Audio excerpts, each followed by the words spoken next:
எல்லாரையும் கடவுள் காப்பாத்துவார். எல்லா கோயிலுக்கும் போங்க, எல்லா தெய்வத்தையும் வழிபாடு செய்யுங்க. ஆனா நமக்குன்னு ஒண்ணு கெட்டியா பிடிச்சு, அது இந்த அம்பாளை.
இந்த அம்மனை வேண்டிக்கிட்டா உடனே வரம் கொடுப்பான்.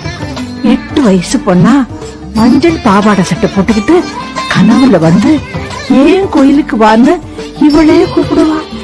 பாலா பரமேஸ்வரியா வருவா, காளியா கஷ்டம் தீர்ப்பா. அவளுடைய பெருமையை சொல்லி மாறாது. இவ பார்வையில நீ வந்ததுக்கு அப்புறம் உனக்கு எந்த பயமும் கவலையும் வேண்டாம்.